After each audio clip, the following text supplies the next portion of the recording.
형수님 더 이상은 못 참겠어요. 도련님 괜찮아요. 온기가 전해지는 것 같아요.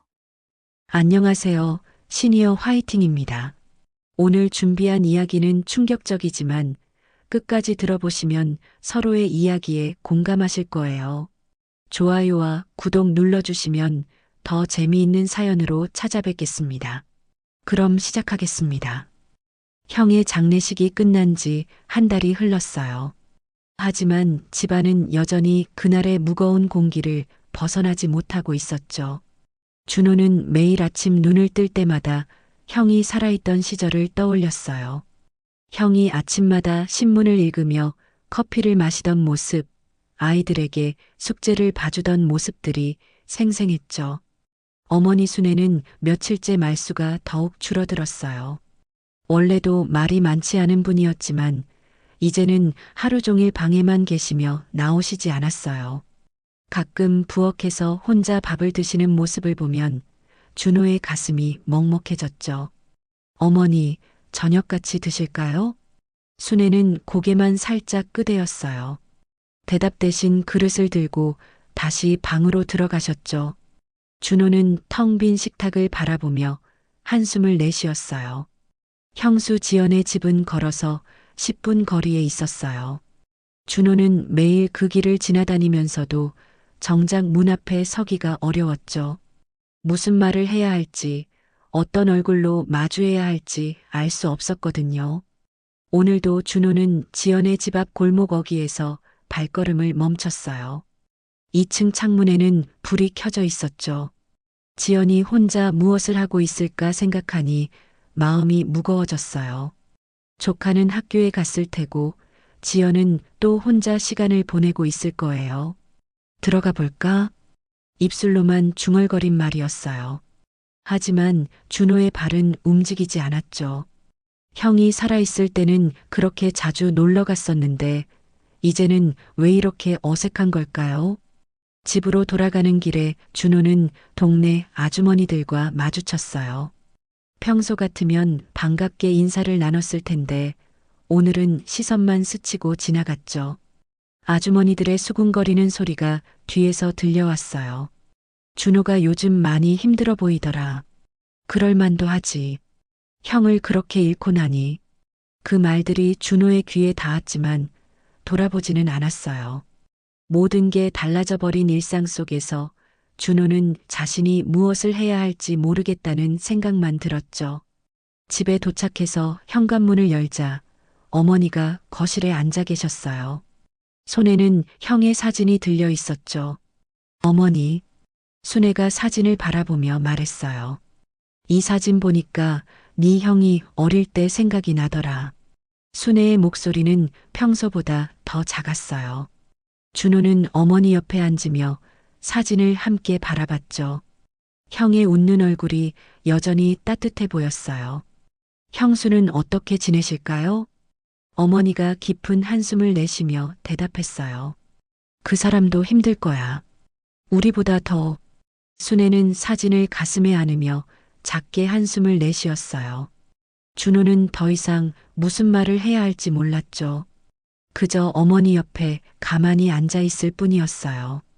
밤이 깊어갈수록 집안의 정적은 더욱 무거워졌어요. 준호는 자신의 방에 누워 천장을 바라보며 생각했죠. 내일도 모레도 이런 하루가 계속될까요? 언제쯤이면 이 무거운 공기가 거칠까요? 형이 없는 세상에서 준호는 어떻게 살아가야 할지 막막하기만 했어요. 주말 오후 준호는 더 이상 미룰 수 없다는 생각이 들었어요. 형의 유품을 정리해야 했거든요. 어머니 순애는 아직 그런 일을 할 수 있는 상태가 아니었고 형수 지연 혼자서는 너무 버거울 것 같았죠. 준호가 지연의 집 문을 두드렸을 때 안에서 발소리가 들렸어요. 문이 열리자 지연이 나타났죠. 한 달 사이에 많이 야위어 보였어요. 준호야, 어쩐 일이야? 형수, 형 유품 정리 도와드리려고 왔어요. 지연은 잠시 망설이더니 고개를 끄덕였어요. 고마워. 사실 혼자서는 엄두가 안 났거든. 거실로 들어서자 형의 흔적들이 고스란히 남아 있었어요. 책상 위에 안경, 소파에 놓인 신문, 벽에 걸린 가족 사진들까지. 마치 형이 잠시 나갔다 돌아올 것만 같았죠. 지연이 안방으로 안내했어요. 옷장 위쪽에는 큰 상자 하나가 놓여 있었죠. 저 상자 안에 네 형이 소중히 여기던 물건들이 들어 있어. 근데 너무 높아서 혼자서는 내릴 수가 없었거든. 준호가 의자를 가져다 놓고 상자를 내렸어요. 생각보다 무거웠죠. 상자를 바닥에 내려놓자 지연이 옆에 앉았어요. 둘 다 한동안 상자만 바라봤죠. 같이 열어볼까요? 준호가 조심스럽게 물었어요. 지연이 작게 고개를 끄덕였죠. 준호와 지연이 동시에 상자 뚜껑에 손을 올렸어요. 그 순간 둘의 손끝이 살짝 스쳤죠. 상자 안에는 예상보다 많은 것들이 들어 있었어요. 낡은 일기장, 가족여행 사진들, 그리고 봉투에 든 편지가 몇 통 있었죠. 가장 위에는 USB 하나가 놓여 있었어요. 지연이 편지 중 하나를 꺼내 들었어요. 봉투에는 지연에게라고 적혀 있었죠. 이게 뭐지? 지연의 손이 떨렸어요. 편지를 열어보니 형의 글씨로 빼곡히 적힌 내용이 나왔죠. 미안해, 지연아. 항상 고마웠어. 네가 있어서 내가 행복했다고 전하고 싶었는데 말로는 잘 표현하지 못했구나. 지연이 편지를 읽다가 갑자기 울음을 터뜨렸어요. 준호도 모르게 눈시울이 뜨거워졌죠. 형수. 준호의 목소리는 떨렸고 더 이상 무슨 말을 해야 할지 알 수 없었어요. 왜 이런 편지를 써놨을까? 마치 무슨 일이 생길 걸 알고 있었던 것처럼. 지연의 목소리가 떨렸어요. 준호는 어떻게 위로해야 할지 몰랐죠. 그저 지연의 옆에 가만히 앉아 있을 뿐이었어요. 준호가 다른 사진들을 꺼내보니 가족 모임 때 찍은 사진들이 대부분이었어요. 형과 지연이 웃고 있는 모습, 조카가 어렸을 때 사진들, 그리고 어머니와 함께 찍은 사진들까지. 이 사진들 보니까 옛날 생각이 많이 나네요. 준호가 조심스럽게 말했어요. 지연이 눈물을 닦으며 사진을 바라봤죠. 네 형은 정말 가족을 사랑했어. 특히 너를 많이 아꼈지. 저도 형을 정말 좋아했어요.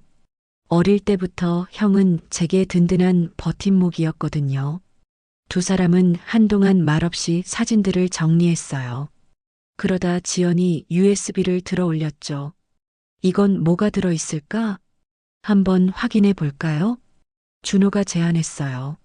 지연이 컴퓨터를 켜서 USB를 꽂았죠. 화면에 여러 폴더가 나타났어요.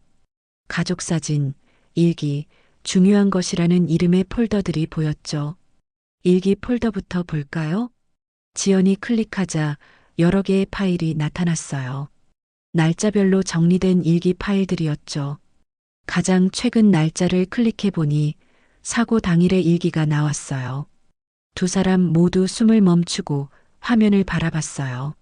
뭔가 중요한 단서가 숨어 있을 것 같은 예감이 들었거든요. 그날 이후로 준호와 지연 사이에는 묘한 변화가 생겼어요. 예전에는 형이 있을 때만 자연스럽게 대화했는데 이제는 둘만 만나도 할 말이 생겼죠. 형의 추억을 나누고 유품을 정리하면서 서로의 마음을 조금씩 열게 된 거예요. 준호는 이틀에 한 번씩은 지연의 집에 들렀어요. 처음에는 유품 정리를 도와준다는 명목이었지만 점점 그냥 안부를 묻는 일이 많아졌죠. 오늘은 어떻게 지내셨어요? 그냥 그래. 니는? 일하고 왔어요. 형수 혼자 계시니까 걱정돼서요. 지연이 차를 끓여주며 말했어요. 고마워, 준호야. 네가 자주 와줘서 많이 든든해. 어느 날 저녁 준호가 지연의 집에서 조카의 숙제를 봐주고 있을 때였어요. 조카가 수학 문제를 풀지 못해 고민하고 있었죠. 삼촌, 이 문제 어떻게 풀어요? 여기 봐. 이렇게 하면 돼. 준호가 차근차근 설명해 주자 조카가 금세 이해했어요. 수고했으니 같이 과일이나 먹자. 지연이 부엌에서 사과를 꺼내 깎기 시작했어요. 그런데 칼이 미끄러져 손가락을 베일 뻔하자 준호가 재빨리 손목을 붙잡았죠. 순간 지연은 심장이 빠르게 뛰는 걸 느꼈어요. 단순히 놀란 탓일까? 아니면 준호의 따뜻한 손길 때문일까? 손목을 붙잡힌 건 잠깐이었지만 이상하게도 오래 잡힌 듯한 여운이 남았어요. 조심하세요. 제가 할게요. 준호가 사과를 이어 깎으며 접시에 담아냈어요. 잠시 후 세 사람이 식탁에 둘러앉아 과일을 나눠 먹었죠. 같은 조각을 집으려다 젓가락이 스치자 두 사람은 순간 서로를 바라보다가 어색하게 웃었어요. 네 형이 살아있을 때도 저렇게 숙제 봐줬는데. 그 말에 준호의 가슴이 뭉클해졌어요. 형의 자리를 대신하고 있다는 생각이 들었거든요. 제가 할 수 있는 일이니까요. 고마워. 정말로. 지연의 목소리에 진심이 담겨 있었어요. 준호는 그 순간 이상한 감정을 느꼈죠. 형수를 도와주는 것 이상의 무언가가 마음속에서 싹트고 있었어요. 며칠 후 준호가 동네 상점에서 장을 보고 나오는데 옆집 아주머니와 마주쳤어요. 준호야, 요즘 형수 집에 자주 가는구나. 네, 혼자 계시니까 가끔 도와드리고 있어요. 그래, 가족끼리 챙겨주는 건 좋은데 조심해야 할 것도 있어. 아주머니의 말톤에 뭔가 의미심장한 부분이 있었어요. 준호는 불편함을 느꼈지만 대답했어요. 네, 알겠습니다. 집에 돌아온 준호는 어머니에게 조심스럽게 물어봤어요. 어머니, 제가 형수 집에 자주 가는 거 어떻게 생각하세요? 순애가 잠시 생각하더니 대답했어요. 가족이니까 도와주는 건 당연하지. 하지만 사람들 입이 무섭다는 것도 알아둬야 해. 무슨 말씀이세요? 젊은 남자가 사별한 여자 집에 자주 드나들면 아무리 가족이라도 이상하게 보는 사람들이 있단다. 어머니의 말에 준호는 충격을 받았어요. 자신은 그저 가족으로서 도와주고 있을 뿐인데 다른 사람들은 다르게 볼 수 있다는 걸 처음 깨달았거든요. 그날 밤 준호는 잠들지 못했어요.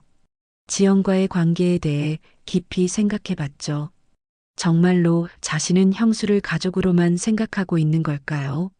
아니면 언제부터인가 다른 감정이 생긴 걸까요? 다음 날 준호는 평소와 다르게 지연의 집 앞을 그냥 지나쳤어요. 하지만 저녁 때 조카가 전화를 걸어왔죠. 삼촌, 오늘 안 와요? 수학 숙제 도와달라고 엄마가 기다리고 계세요. 아, 그래. 조금 이따 갈게. 전화를 끊은 후 준호는 복잡한 심정이었어요. 거리를 두려고 해도 이미 이들의 일상에 깊숙이 들어와 있었거든요. 지연의 집에 도착했을 때 지연이 문을 열며 말했어요. 오늘은 안 올 줄 알았는데. 조카가 전화해서요. 준호의 대답이 평소보다 차가웠어요. 지연이 그걸 눈치챘는지 조심스럽게 물었어요. 혹시 무슨 일 있어? 아니에요. 그냥 요즘 좀 바빠서요. 하지만 준호의 마음속에는 혼란만 가득했어요. 이 관계가 과연 괜찮은 건지 자신도 확신할 수 없었거든요. 그리고 더욱 두려운 건 지연을 볼 때마다 형수 이상의 감정이 생기고 있다는 사실이었어요. 준호는 며칠째 지연의 집을 피해 다녔어요. 하지만 마음은 계속 그쪽으로 향했죠. 일을 하다가도 밥을 먹다가도 지연이 혼자 어떻게 지내고 있을지 궁금했어요. 이런 자신이 싫으면서도 동시에 걱정이 멈춰지지 않았거든요. 이래서는 안 되는데. 준호는 속으로 되뇌었지만 발걸음은 어느새 지연의 집 방향으로 향하고 있었어요. 마치 자석에 이끌리듯 자연스럽게 그 길로 걸어가고 있었죠. 지연의 집 앞에 서자 창문 너머로 컴퓨터 화면에 불빛이 보였어요. 지연이 뭔가를 보고 있는 것 같았죠. 준호는 한참을 망설이다가 문을 두드렸어요. 준호야? 문이 열리자 지연이 놀란 표정으로 말했어요. 며칠 보지 못한 사이 더 야위어 보였죠. 형수, 안녕하세요. 그동안 못 와서 죄송해요. 괜찮아. 바쁘니까 그럴 수 있지. 지연의 목소리에는 서운함이 섞여 있었어요. 준호는 그걸 알아챘지만 모른 척했죠. 혹시 지난번에 본 USB 다시 볼 수 있을까요? 형 일기를 좀 더 읽어보고 싶어서요. 지연이 고개를 끄덕였어요. 사실 지연도 그동안 혼자서 USB를 들여다보고 있었거든요. 나도 궁금해서 며칠째 보고 있었어. 같이 보자. 두 사람은 컴퓨터 앞에 나란히 앉았어요. 준호는 지연과의 거리가 가까워진 게 의식됐지만 애써 화면에 집중했죠. 어떤 파일을 보고 계셨어요? 사고 전날 일기부터 차근차근 읽어보고 있었어. 지연이 파일을 클릭하자 형의 글이 화면에 나타났어요. 오늘 지연이와 큰 말다툼을 했다. 내가 너무 심하게 말한 것 같아 마음이 무겁다. 준호와 지연이 동시에 숨을 멈췄어요. 지연의 얼굴이 순식간에 창백해졌죠. 형수, 이게 뭐예요? 지연이 떨리는 목소리로 대답했어요. 사고 전날 우리가 다퉜던 거야. 돈 문제 때문에. 돈 문제요? 준호의 마음이 급해졌어요. 형과 형수가 다툰 일이 있었다는 걸 전혀 몰랐거든요. 지연이 계속 읽어내려갔어요. 지연이는 내가 빚을 숨기고 있다는 걸 눈치챈 것 같다. 어떻게 말해야 할지 모르겠다. 내일 아침에 모든 걸 털어놓아야겠다. 빚이요? 준호가 놀라서 물었어요. 지연은 이미 눈물이 글썽글썽했죠. 네 형이 사업 때문에 빚을 져놨던 거야. 나한테 숨기고 있었어. 그런 일이 있었다는 걸 왜 말 안 하셨어요? 말할 수 없었어. 네 형이 죽은 게 내 잘못 같아서. 지연의 목소리가 떨렸어요. 준호는 이해할 수 없었죠. 형수 잘못이 뭐가 있어요? 그날 밤 우리가 소리 지르며 싸웠어. 네 형이 화가 난 상태로 집을 나간 거야. 지연이 고백을 시작했어요. 준호는 숨을 죽이고 들었죠. 사업이 잘 안 된다는 건 알고 있었어. 하지만 빚까지 있다는 건 몰랐거든. 통장을 확인하다가 이상한 출금 내역을 발견했어. 그래서 물어보신 거예요? 응. 처음엔 조심스럽게 물어봤는데 네 형이 자꾸 딴청을 피우더라고. 그래서 나도 화가 나서 소리를 질렀어. 지연의 눈에서 눈물이 흘러내렸어요. 준호는 어떻게 반응해야 할지 몰랐죠. 도대체 우리 집에 빚이 얼마나 있는 거야? 나한테 왜 숨기는 거야? 이렇게 소리쳤어. 형이 뭐라고 했어요? 화를 내면서 나갔어. 답답하다. 공기 좀 쐬고 오겠다고 하면서 지연이 손으로 얼굴을 가렸어요. 준호는 지연의 어깨가 떨리는 걸 보며 마음이 아팠죠. 그게 마지막이었어. 1시간 후에 사고 소식을 들었거든. 준호의 머릿속이 복잡해졌어요. 형이 화가 난 상태로 운전을 하다가 사고가 난 거였어요. 그렇다면 지연이 자책하는 것도 이해가 됐죠. 형수, 그건 형수 잘못이 아니에요. 내가 그렇게 다그치지 않았다면 네 형이 화내며 나가지 않았을 거야. 지연의 목소리에는 깊은 죄책감이 담겨 있었어요. 준호는 지연을 위로하고 싶었지만 무슨 말을 해야 할지 알 수 없었어요. 형수가 모르셨던 빚은 얼마나 돼요? 3천만 원 정도. 나 혼자서는 감당하기 어려운 금액이야. 준호가 충격을 받았어요. 그 정도 빚이라면 지연 혼자서는 정말 힘들 거예요. 왜 그동안 혼자 끙끙 앓으셨어요? 저라도 있는데. 니한테 무슨 부담을 줘. 니도 아직 젊고 니 인생도 있는걸. 지연의 말에 준호의 가슴이 뭉클해졌어요. 이런 상황에서도 자신을 걱정해주는 지연이 고마우면서도 동시에 더욱 마음이 끌렸죠. 이건 정말 위험한 감정이야. 준호는 속으로 경고했지만 지연의 떨리는 어깨를 보니 그냥 지나칠 수가 없었어요. 형수, 저도 도와드릴 수 있어요. 혼자 감당하지 마세요. 지연이 고개를 들어 준호를 바라봤어요. 그 순간 둘의 시선이 마주쳤죠. 준호는 지연의 눈에서 고마움과 동시에 다른 감정도 읽을 수 있었어요. 두 사람 모두 이 순간이 위험하다는 걸 알고 있었어요. 하지만 아무도 먼저 시선을 돌리지 않았죠. 그날 밤 지연은 처음으로 모든 걸 털어놨어요. 준호 앞에서 숨겨왔던 진실을 하나씩 꺼내놓는 것이 마치 무거운 짐을 내려놓는 기분이었죠. 하지만 동시에 더 큰 무게가 가슴을 짓눌렀어요. 그게 다가 아니야, 준호야. 지연이 컴퓨터 화면을 끄며 말했어요. 준호는 지연의 표정에서 더 큰 고민이 있다는 걸 직감했죠. 더 있어요? 그날 네 형과 싸운 이유가 단순히 빚 때문만이 아니었어. 지연의 목소리가 더욱 작아졌어요. 준호는 숨을 죽이고 기다렸죠. 사실 나도 네 형한테 숨기고 있던 게 있었거든. 지연이 손을 떨며 서랍을 열었어요. 안에서 병원 진료 기록지를 꺼내 들었죠. 이게 뭐예요? 준호가 조심스럽게 물었어요. 지연이 기록지를 준호에게 건네며 말했어요. 임신 확인서야. 준호의 눈이 커졌어요.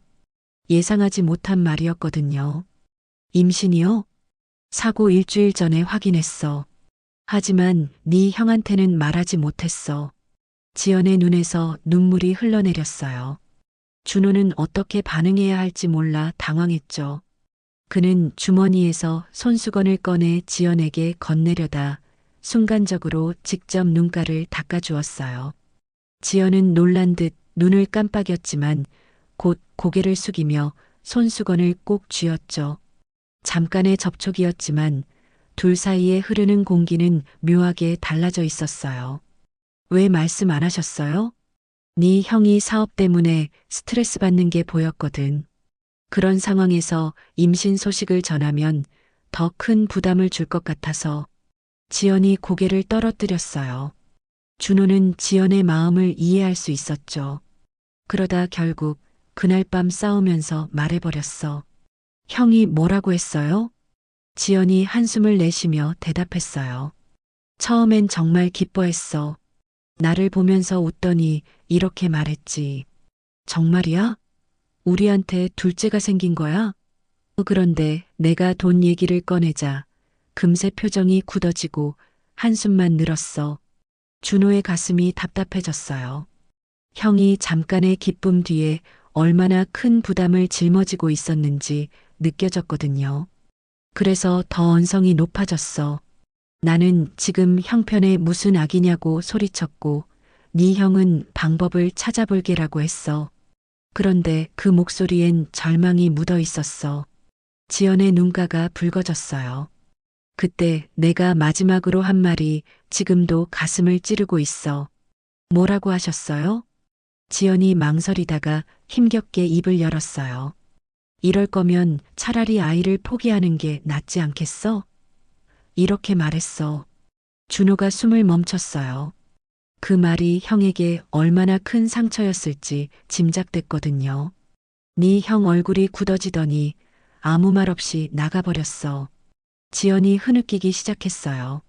준호는 어떻게 위로해야 할지 몰랐죠. 그게 마지막이었어. 1시간 후에 사고 소식을 들었거든. 형수, 그건 형수 잘못이 아니에요.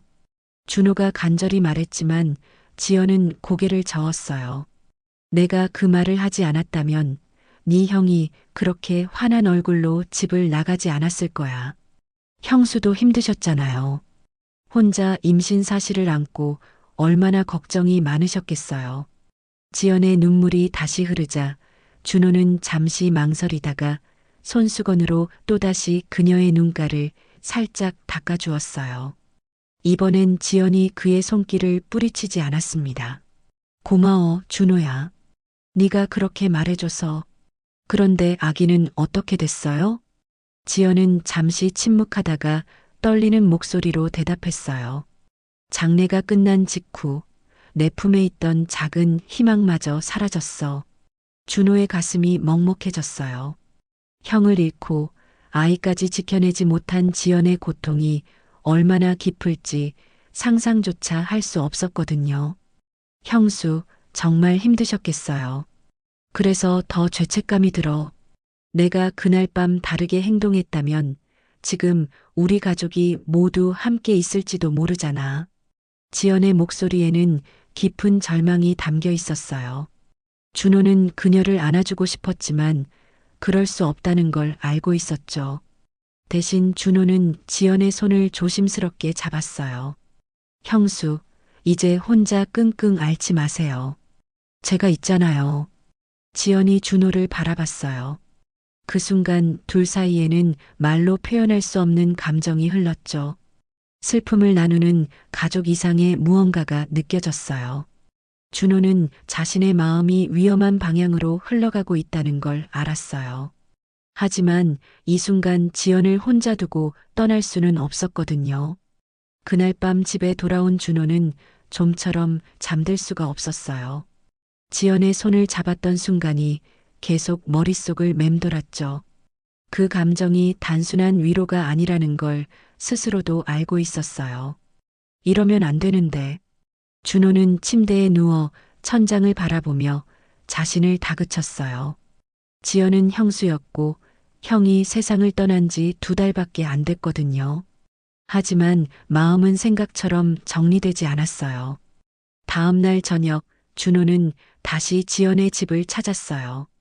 이상하게 그 집에 가면 마음이 편해지는 것 같았죠.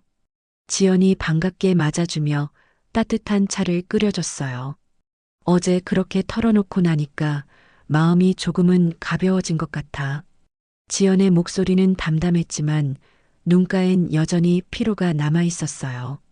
준호는 고개를 끄덕였죠. 형수도 혼자서 많이 힘드셨을 거예요. 고마워, 준호야. 네가 있어서 이렇게 버틸 수 있는 것 같아. 지연이 안경을 벗어 테이블 위에 내려놓았어요. 렌즈에 김이 서려 흐릿하게 보이자 준호가 무심코 안경을 집어 손수건으로 닦아주었죠. 그 순간 손끝이 지연의 손등에 스치자 두 사람 모두 잠시 말을 잃었어요. 지연은 순간 가슴이 철렁 내려앉는 기분이었고 준호는 심장이 괜히 빠르게 뛰는 걸 느꼈습니다. 그때 지연이 서랍에서 꺼낸 USB를 건네줬어요. 혹시 이것도 봐줄래? 네 형이 정리해둔 건데 아직 열어보지 못했어. 준호는 고개를 끄덕이며 컴퓨터에 USB를 꽂았어요. 여러 파일 목록 중에 음성 파일이 눈에 띄었죠. 지연이 조심스럽게 하나를 눌렀어요. 곧 형의 목소리가 방안을 채웠어요. 준호야, 혹시 내게 무슨 일이 생기면 지연이와 우리 가족을 부탁한다. 짧은 한마디였지만 준호의 가슴은 철렁 내려앉았어요.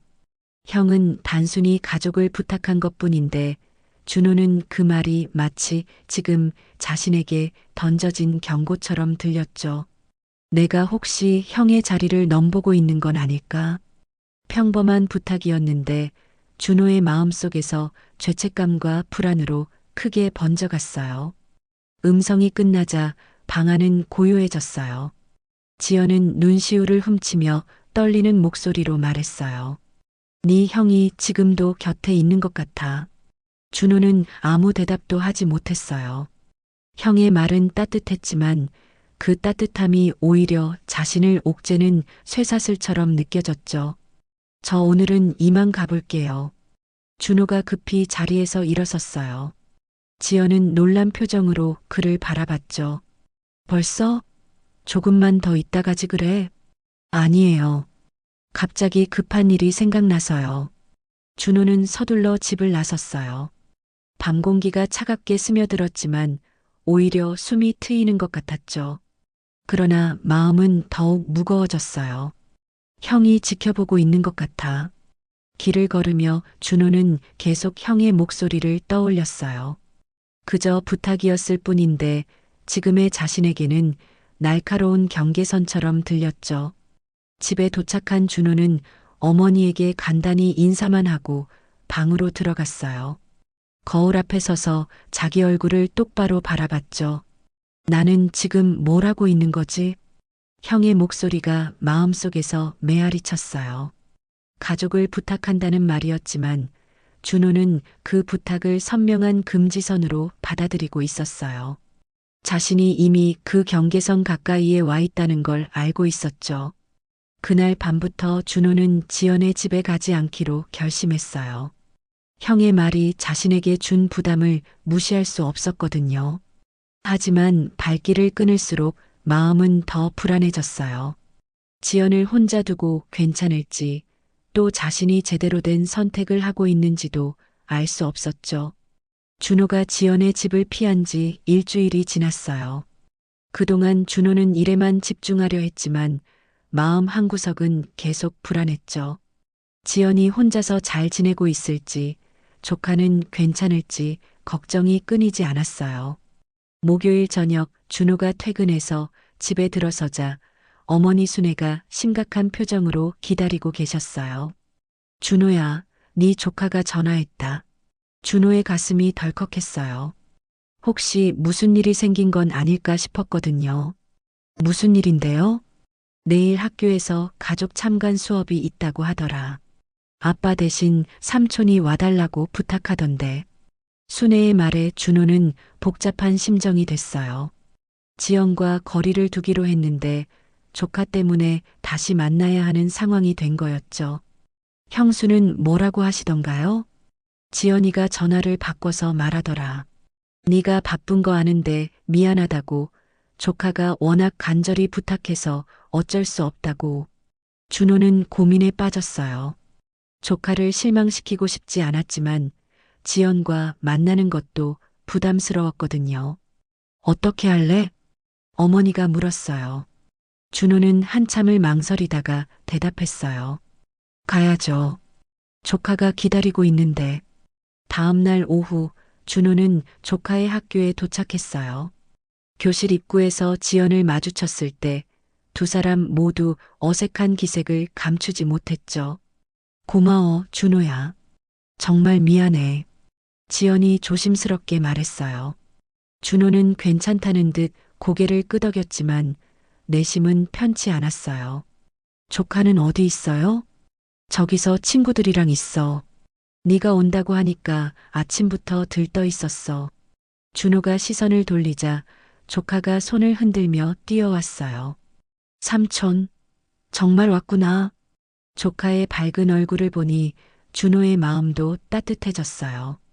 이런 순간을 위해서라면 어색함쯤은 참을 수 있을 것 같았죠. 그럼 삼촌이 약속을 어기겠어? 수업이 시작되자 준호는 조카 옆에 앉았어요. 선생님이 가족에 대한 그림을 그리는 시간이라고 설명했죠. 조카가 크레파스를 들고 열심히 그림을 그렸어요. 삼촌, 이것 봐. 조카가 그린 그림에는 4명의 사람이 그려져 있었어요.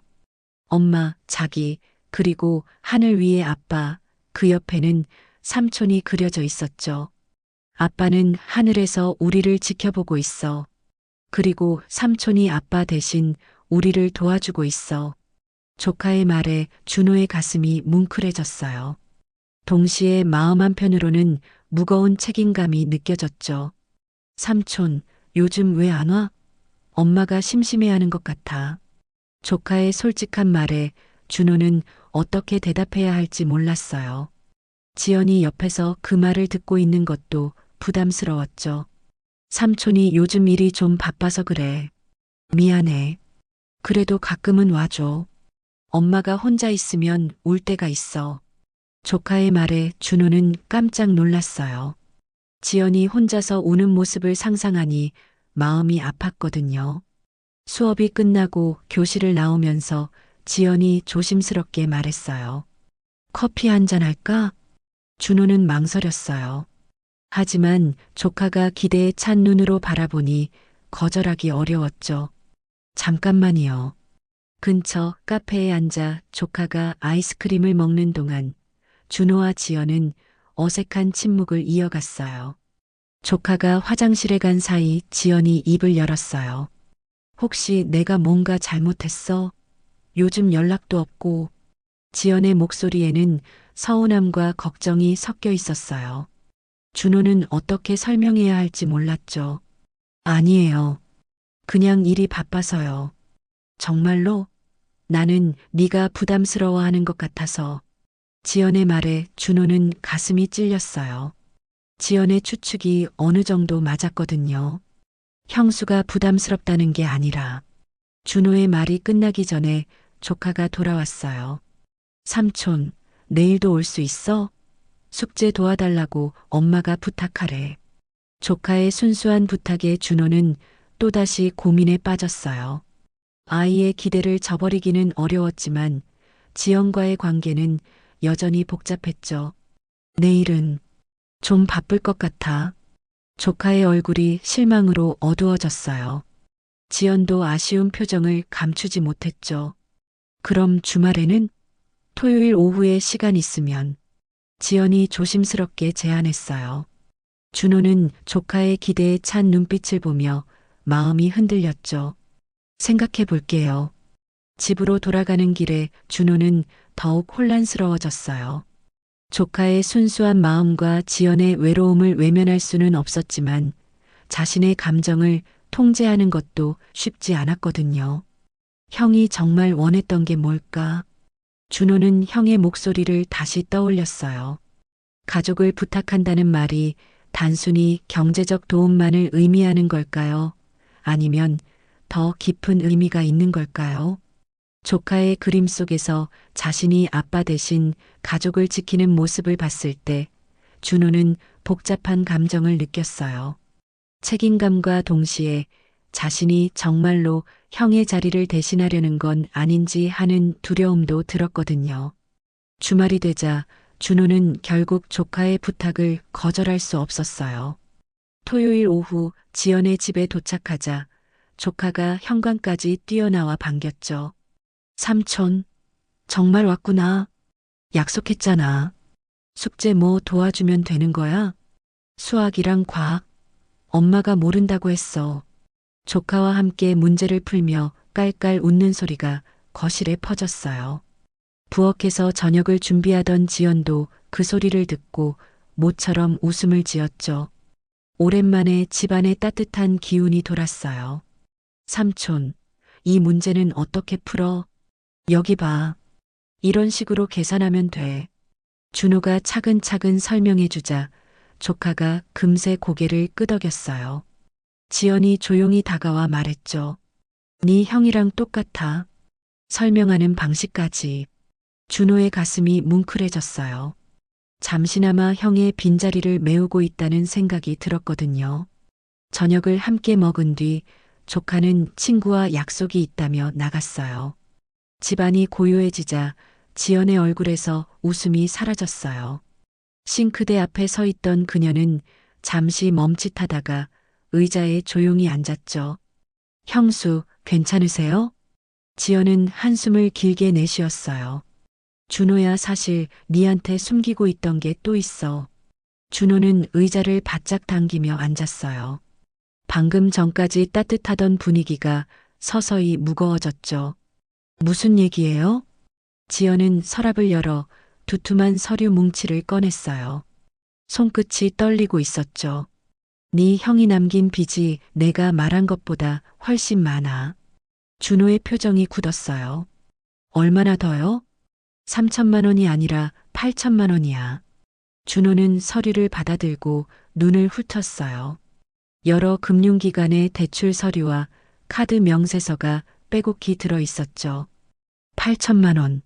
네 형이 사업 확장한다고 여기저기서 빌렸나 봐.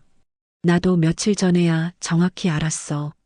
준호는 숨이 막혔어요. 3천만 원도 큰 금액인데 8천만 원이라니 상상이 안 됐죠. 어떻게 그걸 혼자 감당하셨어요? 못 감당하고 있어.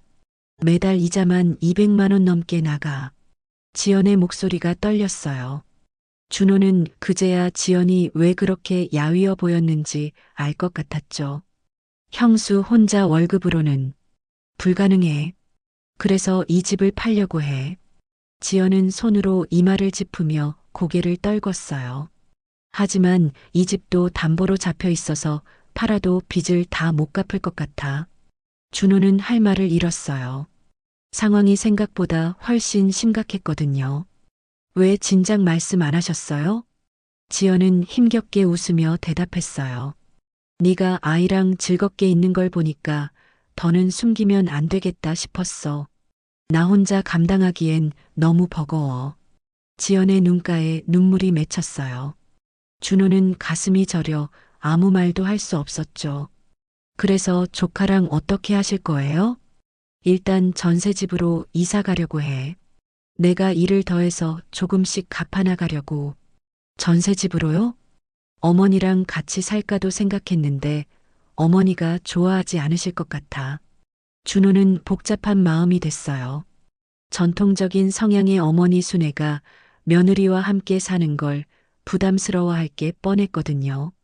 언제까지 이 집 문제를 정리하셔야 해요? 다음 달 말까지. 이미 한 달 늦었어. 지연이 손으로 얼굴을 가렸어요. 어깨가 떨리는 게 눈에 보였죠. 형수, 제가 도와드릴 수 있는 일이 있을까요? 고마워. 하지만 네가 할 수 있는 일이 아니야. 너무 큰 돈이거든. 지연의 말에 준호는 무력감을 느꼈어요. 도와주고 싶었지만 8천만 원은 자신에게도 감당하기 어려운 금액이었죠. 이사는 언제 하실 거예요? 조카 학기가 끝나고 나서 전학도 시켜야 하고. 조카는 알고 있어요? 아직 몰라. 어떻게 말해야 할지 모르겠어. 지연의 목소리에는 깊은 절망이 담겨 있었어요. 준호는 조카가 이 사실을 알게 되면 얼마나 충격을 받을지 상상이 됐죠. 혹시 다른 방법은 없을까요? 생각해봤지만 별로 없어. 주변에 손 벌리기도 창피하고 더 막막해. 준호는 지연의 고민이 얼마나 깊은지 느낄 수 있었어요. 어떤 선택을 해도 쉽지 않은 상황이었죠. 형수, 혼자 결정하지 마세요. 저도 방법을 찾아볼게요. 고마워, 준호야. 하지만 네가 부담 가질 필요는 없어. 하지만 준호의 마음은 이미 정해져 있었어요. 형이 남긴 가족을 지켜야 한다는 책임감이 더욱 강해졌거든요. 동시에 지연을 돕고 싶다는 마음도 커졌죠. 집으로 돌아가는 길에 준호는 깊은 고민에 빠졌어요.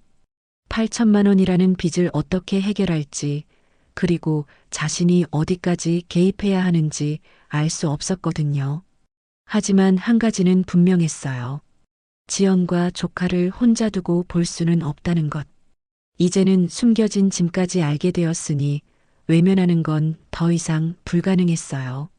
그 주 내내 준호는 지연의 문제를 해결할 방법을 찾으려 애썼어요.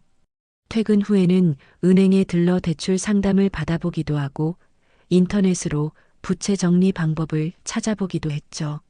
하지만 8천만 원이라는 금액은 쉽게 해결될 문제가 아니었어요. 목요일 저녁 하늘에서 굵은 빗방울이 떨어지기 시작했어요. 금세 폭우로 변했죠. 준호가 집에 도착할 즈음에는 천둥 번개까지 몰아쳤어요. 이런 날씨에 조카는 괜찮을까? 준호는 괜히 걱정이 됐어요. 조카가 어릴 때부터 천둥 소리를 무서워했거든요. 혹시 지연과 조카가 불안해하고 있지는 않을까 싶었죠. 고민하다가 준호는 전화를 걸었어요. 형수 괜찮아요? 비 많이 오는데. 지연의 목소리가 들려왔어요. 고마워. 아이는 친구 집에서 자고 온다고 했어. 하지만 뭐가 문제예요? 우리 집 전기가 나간 것 같아.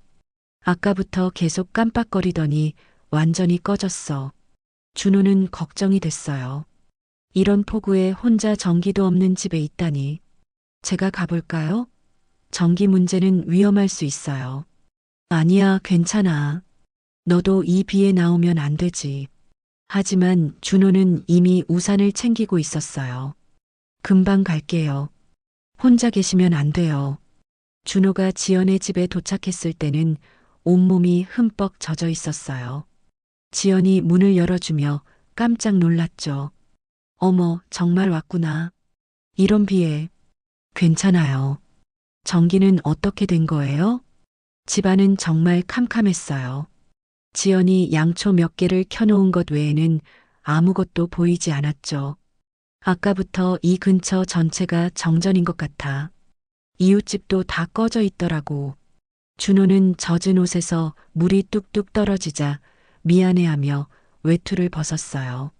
지연이 수건을 건네주었는데 그 순간 손끝이 스치자 둘 다 잠시 말을 멈췄죠. 준호가 머리를 닦는 사이 지연은 젖은 셔츠를 보며 감기 걸리겠다며 또 다른 수건을 내밀었어요. 그 사소한 배려가 묘하게 가슴을 울렸습니다. 혹시 집에 손전등이나 랜턴 없어요? 있긴 한데 배터리가 다 나간 것 같아. 지연이 미안한 듯 말했어요. 준호는 핸드폰 불빛을 켜서 집안을 살펴봤어요. 일단 양초를 더 찾아볼까요? 두 사람은 함께 집안 구석구석을 뒤졌어요. 서랍장, 찬장, 침실까지. 좁은 공간에서 동시에 몸을 숙이다 보니 자꾸 어깨가 닿았고 순간마다 어색한 숨이 섞였죠. 여기 있다? 지연이 침실 옷장에서 양초 몇 개를 더 찾아냈어요. 준호가 그것들을 거실에 배치하자 집안이 훨씬 밝아졌죠. 이제 좀 낫네요. 고마워, 준호야. 네가 와주지 않았다면 정말 무서웠을 거야. 지연의 목소리에는 안도감이 담겨 있었어요. 준호는 그런 지연을 보며 뿌듯함을 느꼈죠. 밖에서는 여전히 폭우가 쏟아지고 있었어요. 천둥 소리도 계속 울렸죠. 지연이 부엌에서 차를 끓이려 했지만 가스레인지도 전기식이라 작동하지 않았어요. 결국 지연은 주전자로 물을 데워 컵에 나눠 담아왔어요. 둘은 촛불 옆에 앉아 따뜻한 물을 나눠 마셨죠. 단순한 물 한 잔이었지만 이상하게 술잔을 기울이는 것처럼 마음이 가벼워지고 웃음이 새어나왔습니다. 두 사람은 소파에 나란히 앉았어요. 양촛불이 만드는 부드러운 불빛이 두 사람의 얼굴을 따뜻하게 비췄죠. 이런 밤에 혼자 있으면 자꾸 이상한 생각이 들어. 지연이 조용히 말했어요. 어떤 생각이요? 네 형이랑 처음 이 집에 이사 왔을 때가 생각나. 그때도 이렇게 폭우가 내렸는데 전기가 나간 적이 있었어. 지연의 목소리에는 그리움이 묻어 있었어요. 그때 형이 뭐라고 했어요? 양초를 켜놓고 나서 이런 것도 낭만이다라고 했어. 그러면서 내 손을 잡더라고. 지연이 말하며 자신의 손을 바라봤어요.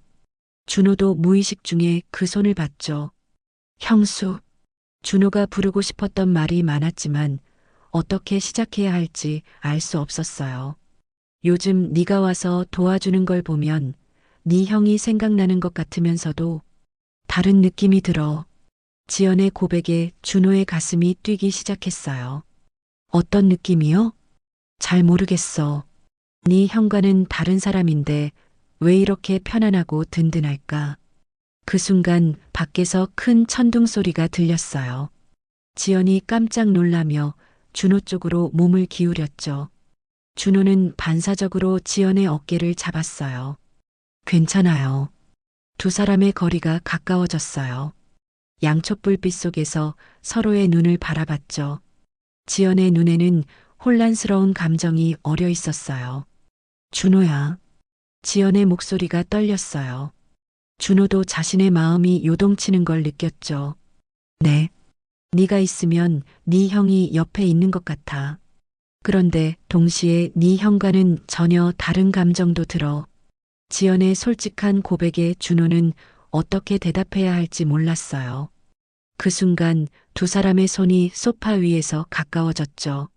손끝이 살짝 닿았을 때 두 사람 모두 전기가 흐르는 듯한 느낌을 받았어요. 하지만 아무도 손을 빼지 않았죠. 이러면 안 되는 건 알아. 지연이 작은 목소리로 말했어요. 저도 알고 있어요. 준호도 속삭이듯 대답했어요. 하지만 두 사람의 손은 여전히 닿아 있었죠. 그때 갑자기 전기가 다시 들어왔어요. 집안이 환하게 밝아지자 두 사람이 황급히 손을 뗐어요. 마법이 깨진 것 같았죠. 아, 전기가 들어왔네요. 준호가 어색하게 말했어요. 지연도 고개를 끄덕이며 양초를 껐어요. 그래, 이제 괜찮을 것 같아. 두 사람 모두 방금 전 그 순간을 어떻게 받아들여야 할지 몰랐어요.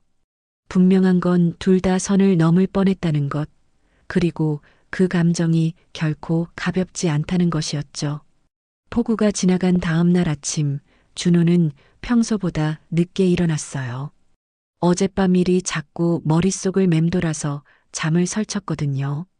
지영과의 그 순간, 손이 닿았을 때의 느낌이 계속 생각났죠. 거실로 나가자 어머니 순애가 식탁에 앉아 계셨어요. 아침 준비를 하지 않고 그냥 멍하니 앉아 있는 모습이 이상했죠. 어머니, 괜찮으세요? 순애가 고개를 들어 준호를 바라봤어요. 눈가가 부서 있었죠. 준호야, 앉아봐. 순애의 목소리가 평소와 달랐어요. 준호는 무슨 일인지 궁금해서 어머니 맞은편에 앉았죠. 무슨 일이세요? 순애는 한참을 망설이다가 입을 열었어요. 어젯밤에 네가 지연이 집에 갔다 온 거 알고 있어. 준호가 깜짝 놀랐어요. 어머니가 어떻게 알았을까 싶었거든요. 정전이 돼서 혼자 계시기 힘들 것 같아서 잠깐 다녀온 거예요. 그걸 모르는 게 아니야. 순애의 목소리에는 깊은 슬픔이 묻어 있었어요. 그런데 네가 그렇게 지연이를 챙기는 걸 보면 자꾸 네 형이 생각나. 준호는 어머니의 말뜻을 이해할 수 없었어요. 그게 나쁜 건가요? 순애가 고개를 저었어요. 눈에서 눈물이 흘러내렸죠. 나쁜 게 아니라 너무 아파. 어머니, 네 얼굴을 보면 자꾸 죽은 아들이 겹쳐 보여. 순애의 고백에 준호는 숨이 막혔어요. 특히 네가 지연이를 돕는 모습을 보면 네 형이 살아서 가족을 돌보던 모습이 떠올라. 순애가 손수건으로 눈물을 닦으며 말했어요. 처음엔 고마웠어. 네가 형 대신 가족을 챙겨주는 게. 그럼 왜? 하지만 점점 견딜 수가 없어져. 네가 지연이 집에 갈 때마다 네 형이 집에 들어가는 것 같은 착각이 들어. 준호의 가슴이 무거워졌어요. 어머니가 이런 고통을 겪고 있는 줄 몰랐거든요. 그리고 네가 조카를 돌보는 모습을 보면 네 형이 아빠 역할을 하던 때가 생각나서 더 아파.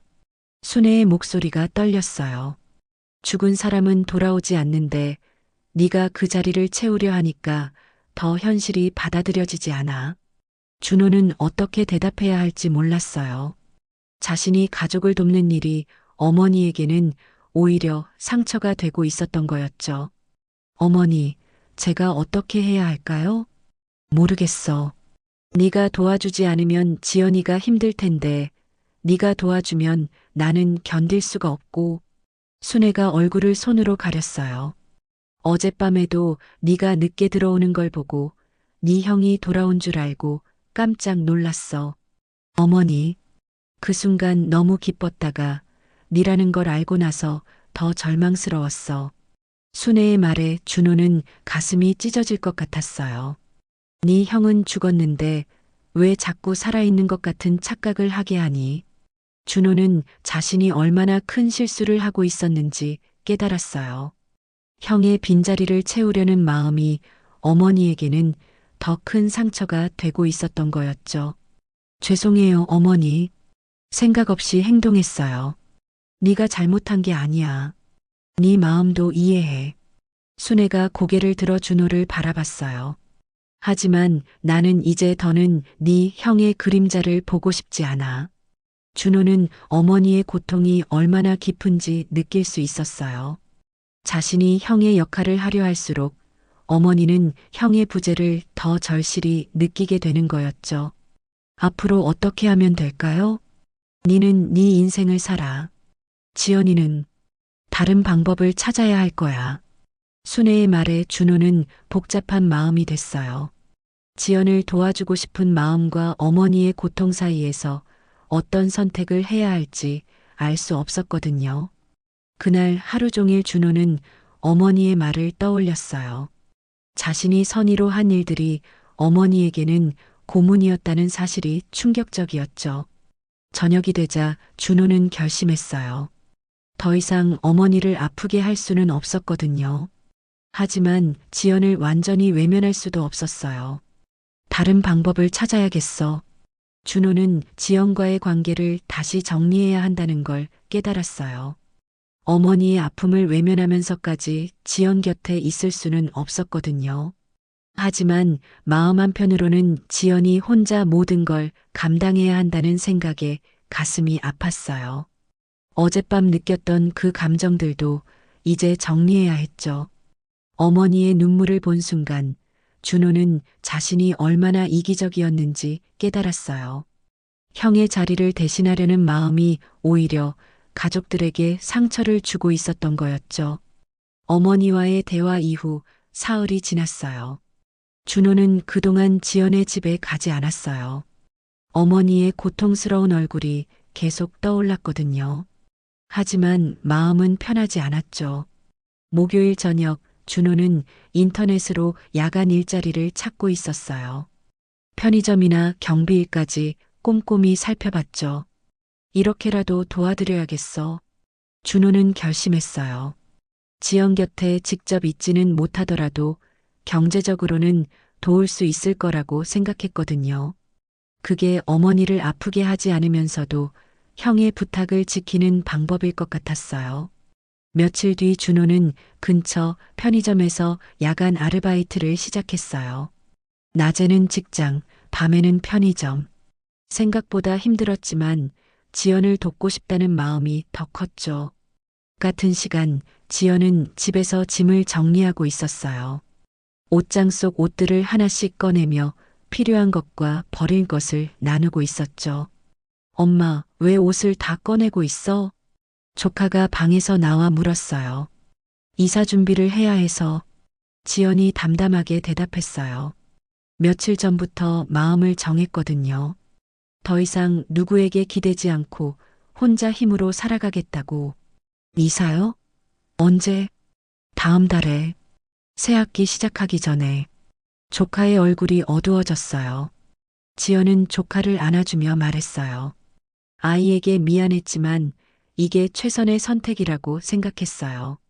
며칠 후 지연은 부동산에서 전세 계약을 했어요.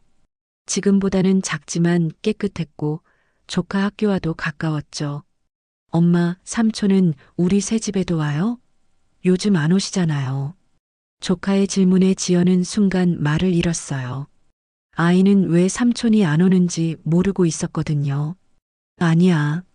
삼촌이 일이 많으셔서 그래. 지연은 대답하면서도 마음이 아팠어요. 새 집에 가면 준호와의 거리는 더 멀어질 거라는 걸 알았거든요. 그날 밤 지연은 혼자 거실에 앉아 생각에 잠겼어요. 준호에게 이사 소식을 알려야 할지 고민됐죠. 하지만 알려봤자 서로 부담만 될 것 같았어요. 이게 맞아. 우리 각자 새로운 시작을 해야 해. 지연은 마음을 다졌어요. 준호에 대한 마음을 정리하고 혼자서도 잘 살아갈 수 있다는 걸 보여주고 싶었거든요. 같은 시간 준호는 야간 근무를 하며 계산기를 두드렸어요. 이렇게 몇 달만 버티면 지연의 빚을 조금이나마 덜어줄 수 있을 것 같았죠. 형수는 잘 지내고 계실까? 준호는 자꾸 지연이 걱정됐어요. 하지만 어머니의 아픈 모습을 생각하면 쉽게 연락할 수 없었죠. 두 사람은 서로를 생각하면서도 각자의 방식으로 거리를 두려 노력하고 있었어요. 하지만 마음은 더욱 간절해지고 있었죠. 물리적으로 멀어질수록 감정적으로는 더 가까워지는 아이러니였어요. 준호는 경제적 도움이라는 안전한 방법을 선택했고 지연은 완전한 자립이라는 결단을 내렸어요. 하지만 둘 다 상대방을 완전히 잊을 수는 없었죠. 이사를 일주일 앞둔 어느 저녁, 지연은 마지막 짐 정리를 하고 있었어요. 형의 책상 서랍을 비우던 중 깊숙한 곳에서 작은 봉투 하나가 손에 잡혔죠. 그 안에는 USB가 들어 있었어요. 겉면에는 굵은 글씨로 마지막이라고 적혀 있었어요. 마지막? 지연은 조카가 잠든 뒤 혼자 컴퓨터에 USB를 꽂았어요. 화면에는 파일 하나가 나타났습니다. 날짜는 사고 당일이었어요. 지연은 숨을 고르고 클릭했어요. 곧 형의 목소리가 흘러나왔습니다. 오늘 지연이와 크게 다퉜다. 빚을 숨긴 것도, 아이 문제로 지연을 혼란스럽게 한 것도 내 잘못이 크다. 지연의 눈에서 눈물이 번졌습니다. 그래도 우리가 함께라면 이겨낼 수 있다. 공기 좀 쐬고 와서 지연이에게 사과해야겠다. 그리고 방법을 찾아야지. 힘들어도 우리 아이니까 꼭 지켜야 한다. 형의 목소리는 화가 나 있지 않았습니다. 오히려 차분하고 결심에 차 있었죠. 잠시 후 녹음 속에서 휴대폰 벨소리가 울렸습니다. 준호에게서 전화가 왔네. 형이 통화 버튼을 눌렀습니다. 준호야? 응, 형이야. 전화 너머로 준호의 목소리가 들렸습니다. 형, 내일 어머니 생신이잖아요. 깜빡했어요. 선물은 준비 못했는데 어떡하죠? 괜찮아. 내가 케이크 사갈게. 너는 꽃이라도 준비해라. 고마워요, 형. 미안해요. 가족끼리 뭘 미안해하냐? 따뜻한 웃음이 묻어나는 목소리였어요. 통화가 끝난 뒤 형은 다시 혼잣말을 남겼습니다. 어머니 생신 준비도 해야지. 지연이랑 화해하고 케이크 사서 집에 가야겠다. 그리고 녹음은 거기서 끝이 났습니다. 지연은 화면 앞에서 오래 움직이지 못했습니다. 형은 화내며 나간 게 아니었어. 사과하려고 가족을 위해 나간 거였어. 가슴이 무너져 내렸습니다. 그동안 자신을 괴롭혀온 죄책감이 허물어지는 순간이었죠. 형은 자신을 원망하지 않았던 겁니다. 하지만 동시에 새로운 진실이 드러났습니다. 사고 날 형이 집을 나선 건 준호의 전화 때문이었어요. 지연은 핸드폰을 쥔 채 망설였습니다. 이 사실을 말해야 할까? 아니면 혼자 간직해야 할까? 준호가 이걸 알게 되면 더 큰 죄책감에 짓눌릴 게 분명했거든요. 새벽이 깊어갈수록 지연의 마음은 복잡해졌습니다. 하지만 마지막엔 결심이 섰어요. 준호도 진실을 알아야 해. 숨기고 사는 건 더 큰 짐이 될 뿐이야. 다음 날 아침 지연은 전화를 걸었습니다. 준호야, 시간 있어? 꼭 만나서 얘기해야 해. 준호는 놀란 듯 대답했어요. 무슨 일이세요? 네 형에 관한 거야. 정말 중요한 걸 발견했어. 지연의 목소리가 떨렸습니다. 이 진실이 두 사람의 관계를 완전히 바꿔놓을 수도 있다는 걸 알고 있었거든요. 지금 갈게요. 준호의 짧은 대답이 들려왔습니다. 지연은 전화를 끊고 깊게 숨을 내쉬었어요. 드디어 모든 걸 털어놓을 순간이 다가오고 있었죠. 1시간 후 준호가 지연의 집에 도착했어요. 오랜만에 마주한 두 사람 사이에는 묘한 긴장감이 흘렀죠. 들어와. 지연이 문을 열어주며 말했어요. 준호는 조심스럽게 집 안을 둘러봤죠. 곳곳에 정리된 박스들이 이사 준비가 한창임을 보여주고 있었어요. 정말 이사 가시는 거예요? 응. 다음 주에. 지연이 간단하게 대답했어요. 준호는 가슴이 무거워졌죠. 그런데 무슨 얘기를 하려고 하셨어요? 준호가 소파에 앉으며 물었어요. 지연은 테이블 위에 놓인 USB를 가리켰죠. 너의 형이 마지막에 남긴 녹음을 발견했어. 지연이 그동안 발견한 것들을 차근차근 설명했어요.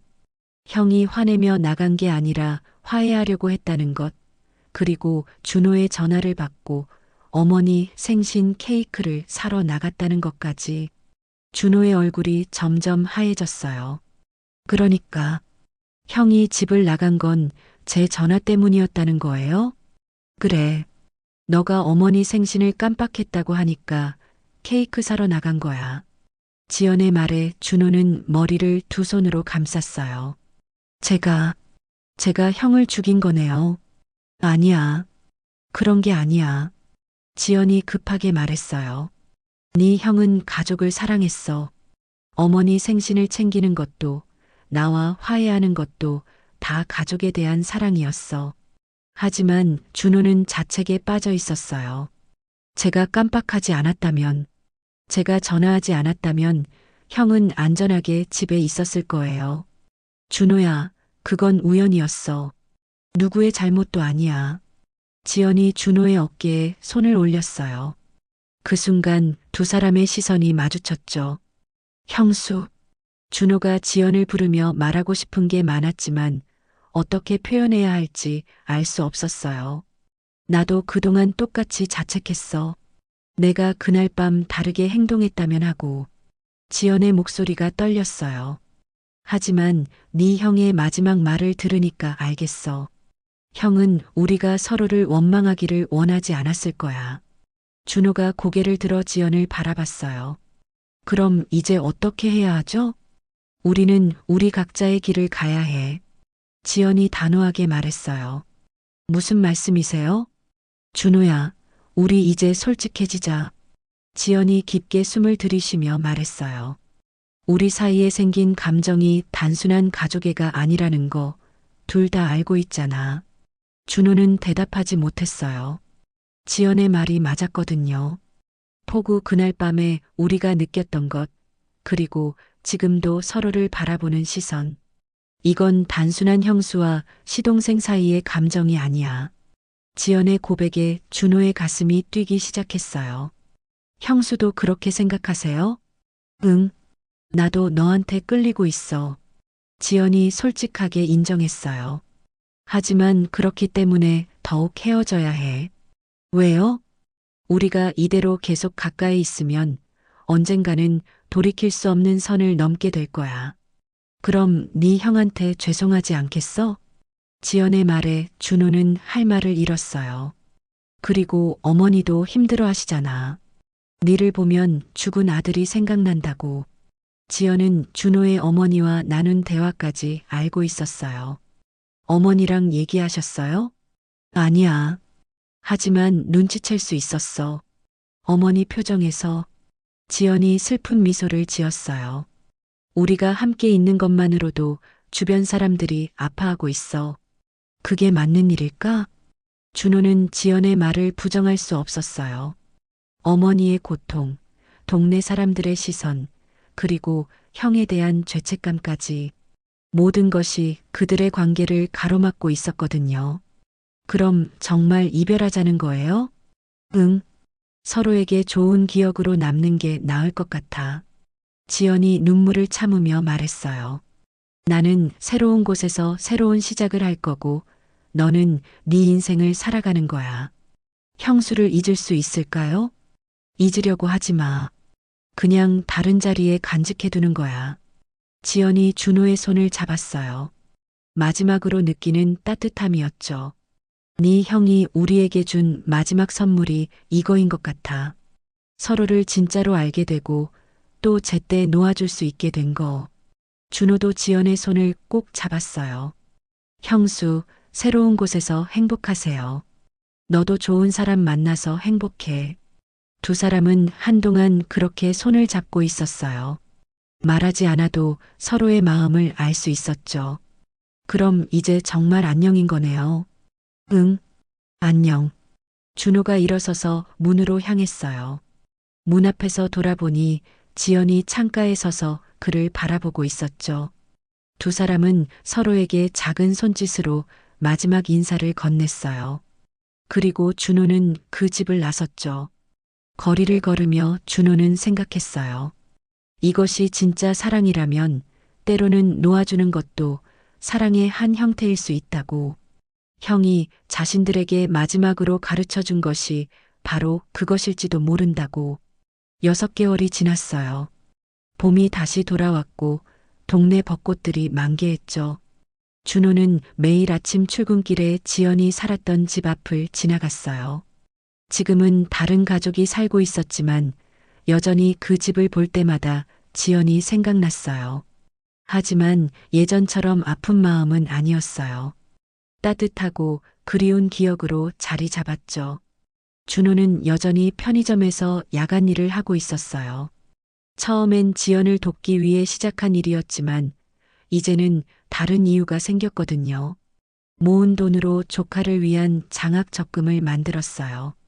매달 일정 금액을 넣어서 조카가 대학에 갈 때 쓸 수 있도록 준비하고 있었죠. 이것도 형이 바랐던 일일 거야. 준호는 통장을 보며 혼자 중얼거렸어요. 어머니 순애는 요즘 많이 안정되신 것 같았어요.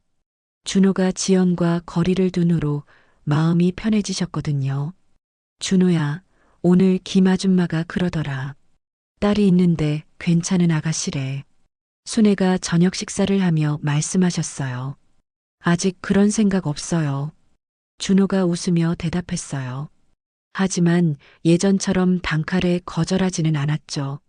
언젠가는 새로운 사람을 만날 수도 있다는 생각이 들었거든요. 한편 새로운 동네에서 지연도 나름대로 안정을 찾아가고 있었어요. 작은 전셋집이었지만 조카와 둘이 살기에는 충분했죠. 지연은 낮에는 회사에서 일하고 저녁에는 온라인으로 부업을 했어요. 빚을 갚기 위해서였지만 바쁘게 지내니 오히려 마음이 편했어요. 조카도 새 학교에 잘 적응했어요. 처음엔 서울을 그리워했지만 이제는 새로운 친구들과 즐겁게 지내고 있었죠. 엄마, 삼촌은 언제 우리 집에 올 거야? 가끔 조카가 준호를 물어봤지만 지연은 슬프지 않게 대답할 수 있었어요. 삼촌은 삼촌대로 바쁘게 사시고 우리는 우리대로 잘 살고 있잖아. 그렇긴 하지만 가끔 보고 싶어. 나도 그래. 하지만 그리워하는 것과 함께 사는 건 다른 거야. 지연이 아이를 안아주며 말했어요. 아이도 이제 조금씩 이해하는 것 같았죠. 어느 일요일 오후 준호는 형의 묘소를 찾았어요. 오랜만이었죠. 형, 안녕. 준호가 묘비 앞에 무릎을 꿇고 앉았어요. 형수랑 조카는 새로운 곳에서 잘 지내고 있어. 걱정 안 해도 돼. 바람이 살랑 불어왔어요. 마치 형이 대답하는 것 같았죠. 그동안 형이 남긴 숙제를 풀었어. 가족을 지키라는 부탁 말이야. 준호가 웃으며 말했어요. 처음엔 곁에 있어주는 게 지키는 거라고 생각했는데 때로는 멀리서 바라보는 것도 지키는 방법이더라. 준호는 지난 6개월을 돌아봤어요. 지연과 헤어진 건 슬펐지만 그 선택이 옳았다는 확신이 들었거든요. 형도 마지막에 그걸 가르쳐 주려고 했던 것 같아. 진짜 사랑은 때로는 놓아주는 거라고. 준호는 형의 묘비에 손을 올렸어요. 고마워, 형. 덕분에 어른이 된 것 같아. 그날 저녁 지연도 조카와 함께 남편의 묘소를 찾았어요. 새로운 동네에서 조금 떨어진 곳이었지만 가끔 이렇게 찾아와 안부를 전했죠. 여보, 우리 잘 살고 있어. 지연이 묘비 앞에서 말했어요. 준호도 좋은 사람이야. 덕분에 힘든 시기를 잘 버텼어. 조카가 아빠 묘비에 그린 그림을 올려놓았어요. 가족 그림이었는데 이번엔 3명만 그려져 있었죠. 하늘에서 지켜보는 아빠와 땅에서 사는 엄마, 그리고 자기 자신. 아빠, 우리 이제 혼자서도 잘해요. 조카의 말에 지연의 눈시울이 뜨거워졌어요. 그리고 삼촌한테도 고마웠다고 전해주세요. 삼촌이 우리를 많이 도와줬어요. 지연은 조카의 순수한 마음에 감동했어요. 아이는 어른들의 복잡한 감정을 모르면서도 준호가 가족에게 해준 일들을 기억하고 있었거든요. 묘소를 떠나며 지연은 생각했어요. 이제 정말로 새로운 시작이라고. 과거의 아픔도 금기된 감정도 모두 정리하고 앞으로만 걸어가야겠다고. 그 순간 지연의 핸드폰에 문자가 왔어요. 낯선 번호였죠. 형수, 준호입니다. 조카 장학금 통장을 만들었어요. 조카가 대학 갈 때까지 제가 매달 넣어둘게요. 건강하게 지내세요. 지연은 문자를 보며 미소 지었어요. 역시 준호는 끝까지 가족을 생각하고 있었죠. 지연은 답장을 보냈어요. 고마워요. 우리 모두 건강하게 살아요. 간단한 문자 한 통이었지만 두 사람에게는 마지막 인사였어요. 이제 정말로 각자의 길을 가겠다는 약속이었죠. 저녁 하늘에 별들이 떠올랐어요. 그 중에서도 가장 밝은 별 하나가 두 사람을 내려다보는 것 같았죠. 아마 그건 형이었을 거예요. 자신이 사랑했던 사람들이 성숙하고 현명한 선택을 했다는 걸 보며 하늘에서 미소 짓고 있을 거예요. 사랑은 때로는 함께하는 것이 아니라 놓아주는 것이라는 걸 두 사람은 이제 깨달았어요. 그리고 그것이 형이 마지막으로 가르쳐 준 진정한 사랑의 의미였죠. 지금까지 사연 잘 들으셨나요? 형을 잃은 슬픔 속에서도 서로를 지켜내기 위해 선택했던 준호와 지연의 이야기였습니다. 여러분들은 오늘 사연을 어떻게 들으셨나요? 비슷한 경험이나 느낀 점이 있으시다면 댓글로 함께 나눠주세요. 여러분의 한마디 한마디가 저희에게 큰 힘이 됩니다. 그리고 영상이 마음에 드셨다면 좋아요와 구독 꼭 부탁드립니다. 여러분의 성원 덕분에 더 많은 분들에게 따뜻하고도 진한 사연들을 전해드릴 수 있습니다. 앞으로도 더 재미있고 감동적인 사연으로 찾아오겠습니다. 감사합니다.